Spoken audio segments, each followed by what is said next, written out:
Hey guys, welcome back to Gardens and Grace. For those of you that don't know me yet, my name is Tasha. Today I'm out here caring for my tomato plants. So it's about time to tie them up again. Tying them up this single stake, and I'm single stem pruning them, at least for the most part. I'm also going to be removing some suckers. I will show you guys that. I've shown you in other videos, but I'll show you again. And I want to talk a little bit about how we just care for our tomatoes throughout the growing season. So first thing, let me get this tied up. I'm using just some jute twine. You could use tomato clips, although with a stake, you're probably not going to be able to use a tomato clip, but you can use whatever would work as long as it allows for the breeze to move the tomato. And I'm not going to tie this up super tight. I just want to give it a little bit of stability up on the pole, but it can still move with the wind. So the next thing I'm going to do, and I'm going to take you in a little closer for this one, is taking off some of these suckers. So and I've talked about this in other videos, but as our tomatoes grow up, they're going to produce little suckers in each one of the armpits. And if we allow them to grow, they will actually produce whole tomato plants. So we don't want that. So let me show you how we're going to take care of those suckers. So you'll see right here, we have a joint. We have this is the main stem. We have a branch coming off of that main stem, and in between the little joint here is what's called a sucker. If we allow this to continue, like I was saying, it's going to produce a whole new tomato plant. So we don't want that. So we're just going to take that guy off. When they're small like this, you can just remove them. Now, if they were bigger, I would be using my snips. Now, I'm terrible about keeping my garden snips. I don't know about you guys, but I always lose them in my garden. So I'm really trying to keep up with this pair. I have another one up here I'm just removing. So let me show you this one. It's a little bit bigger. Hope you guys can see that in the camera. But this guy right here, it's a little bit bigger. We definitely want to take him out. And I can come out here, I come out here maybe once a week to remove suckers. I have one down here. I have one all the way down here that's definitely bigger. I don't want to just pinch that one off, so I'm just going to use my snips. Now, I've talked about this in other videos, but I could take this sucker, put it in a glass of water, remove these leaves right here on the bottom, put this in a glass of water, and roots will begin to form, and then I could plant it out in the ground, and I would have a whole other tomato plant. So you could do that. I have plenty of tomatoes. I'm not trying to do that. Here's another one right here. Okay, and this guy looks pretty good. I could probably tie it up again right here, but I'm gonna allow it to grow a little bit more before I do that. So I'm gonna do the same thing to my other tomatoes.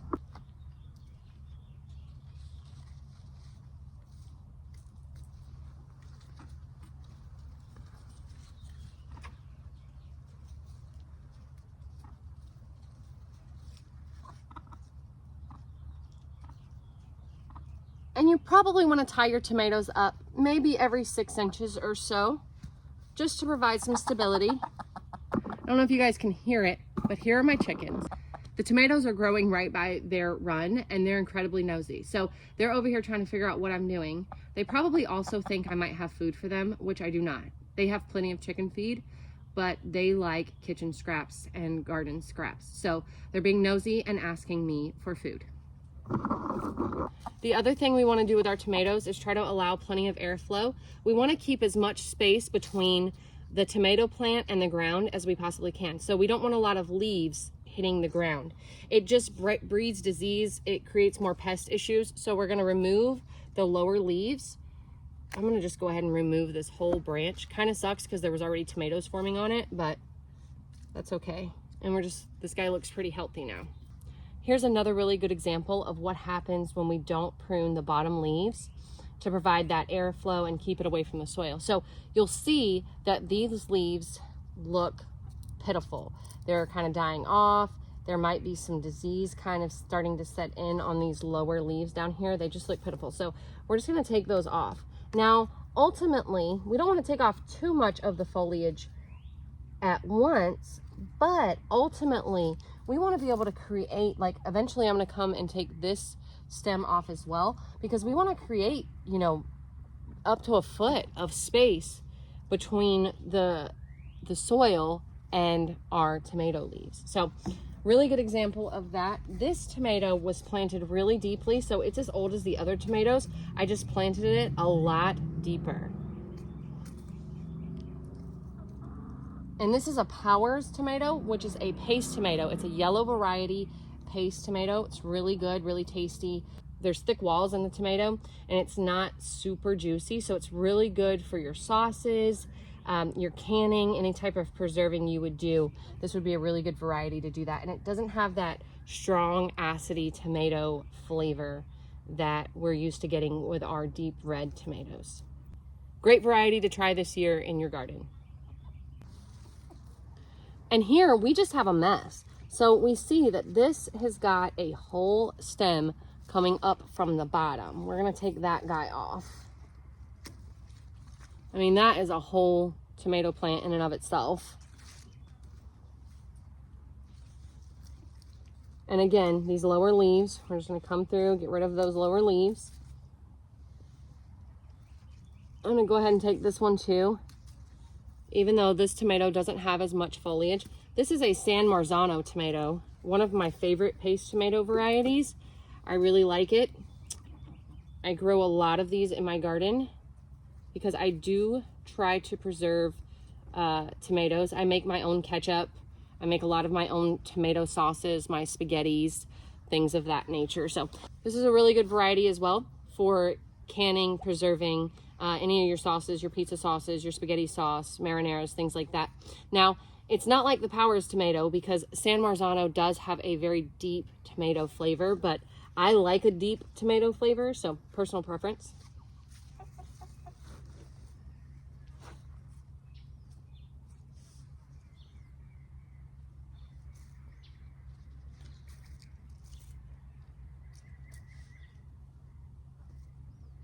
So this one is just a little smaller and it's a little further away from the stake.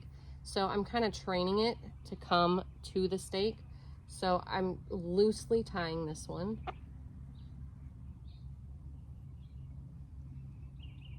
And over time, it'll get a little closer. It'll move closer to the stake over time.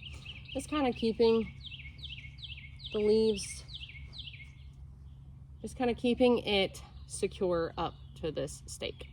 So you can see this guy's hiding behind over here. I'm trying to grow a lot of tomatoes this year because I want to do a lot of preserving.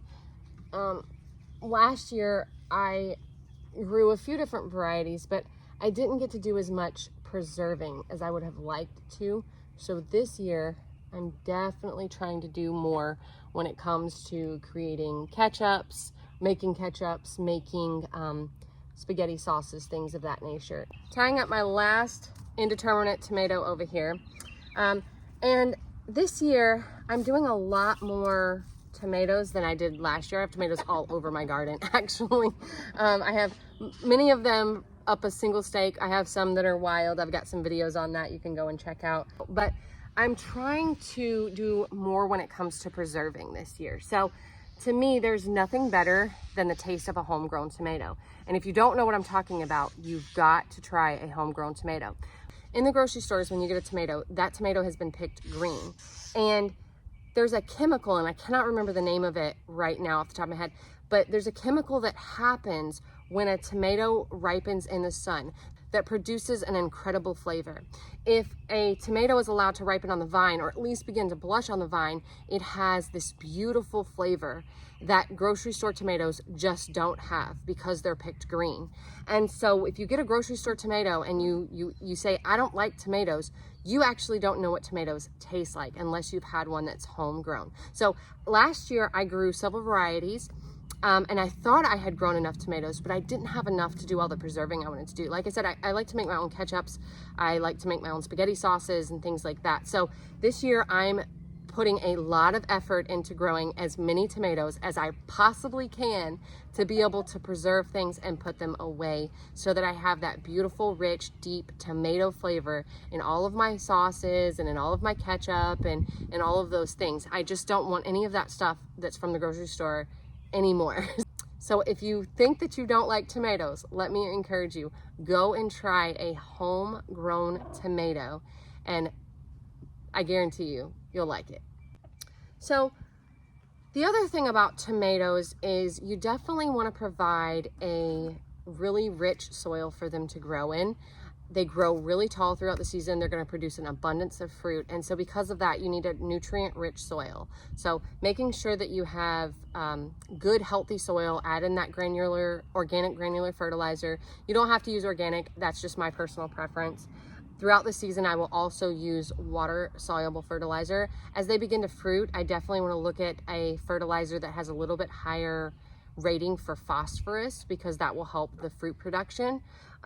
But overall, just having them well fertilized, well cared for, and really healthy will do better overall for your tomatoes. Something else that people often deal with when it comes to tomatoes is something called blossom end rot. And I don't have a very good example of that right now. I probably will later in the season, and I'll show you. But blossom end rot occurs when the tomato is not able to take up enough calcium. It doesn't have enough calcium.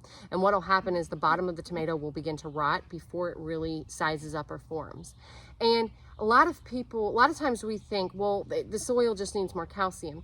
Sometimes that's true, but most of the time it comes from uneven watering. So when we water our tomatoes, we want to make sure that we're watering them very, very, very deeply. As we water deeply, it will encourage those roots to go down deeper and deeper and deeper.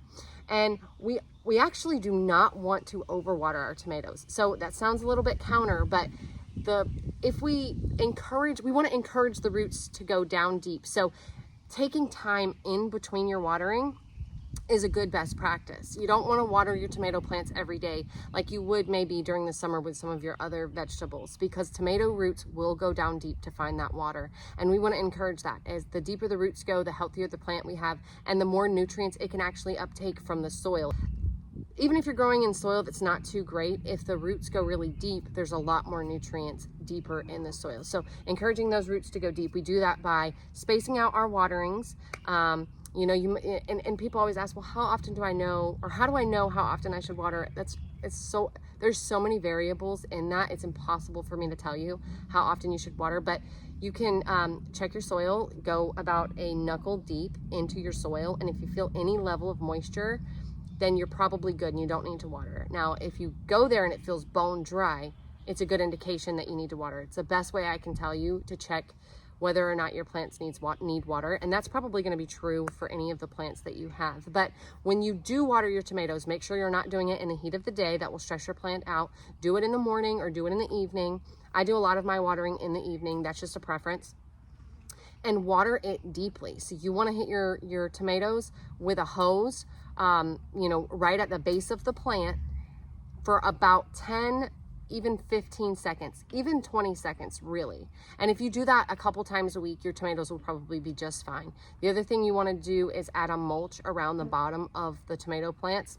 Keeps the soil cooler and just provides a healthier plant overall. That's going to be true, like I said, for most of your plants. So in the heat of the summer, they don't want to get tomatoes like the heat, but in the heat of the summer, they don't want to be super hot.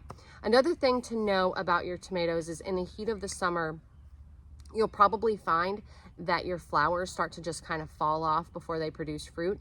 That's normal. As the temperature goes down, you'll have fruit production again.